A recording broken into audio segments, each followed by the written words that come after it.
Okay, good day, another special cat wet food na naman para sa alaga natin na ngayon ang ibibigay niya natin ay ang tuna and ocean fish flavor ng ating special cat pa rin syempre.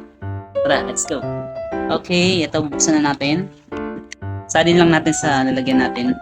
Dahil isang ganto kasi isang lata na 400 grams ay good for up to, depende sa inyo.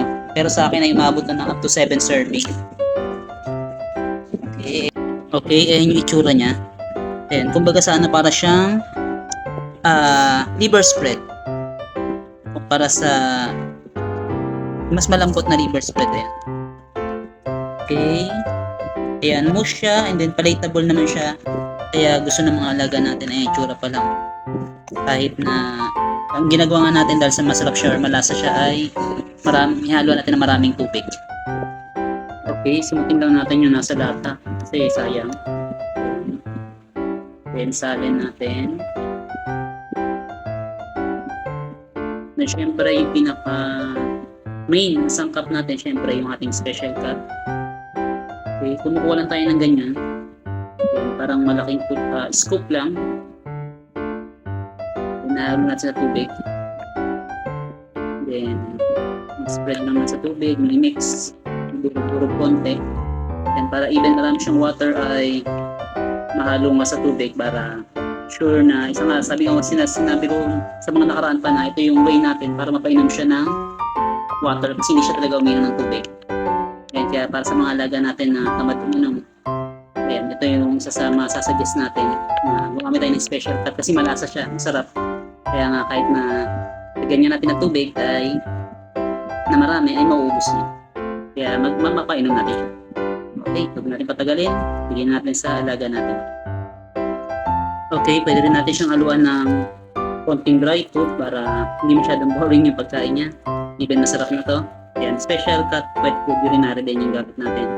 Ayan, and then pwede rin haluan natin ng gulay like kalabasa or nahirapan tayo mapainom ng mga vitamins or gamot. Ayun, pwede natin ihalo dito dahil sa masarap nga pang special cut ay tsak na makakain pa rin ng alaga natin.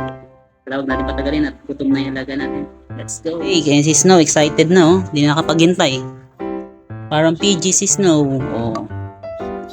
Oh. Yan oh. Oh. Si Snow oh. Gutom na gutom oh. Yan, gutom na gutom nga siya. Totoong gutom na gutom nga siya kasi 3 times a day nga natin siya pinapakain. And then ngayon ay anong oras na? Alas 12.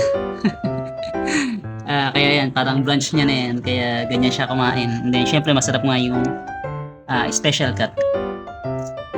And then itong special cut ayan para sa mga nagpapagaling din, may sakit talaga natin. Gaya ng nagkasakit siya, ayan. Kasi yung special cuts na nakatulong din sa kanya dahil pwede nga siya ihalo sa tubig, saka malambot siya. Kasya siya or pwede siya i-syringe. Dahil nakunaluan nga natin ng water. You know, natabang sarap. Snow, pansinin mo naman yung audience no. Ayan, at kung bakit nga special cut lang so far ang kaisa-isa nating pinapakain or pinagkakatiwalang cat wet food dahil nga sa dito lang natin nakita yung mga sangkap or ingredients na kailangan ng alaga natin pusa dahil nga kaya nga ng obligate carnivore siya. Ayan, meat and animals derivatives talaga yung nandito. And then, yung crude protein niya, mataas. Tapos, meron pa siyang mga vitamins and minerals. Tapos, wala siyang mga halo na mga ibang hindi naman kailangan. Gaya ng mga soya or other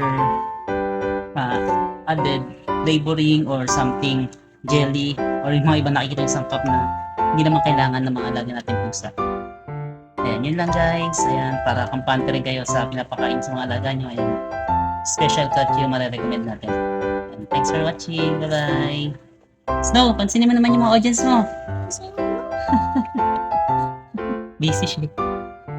Bye-bye.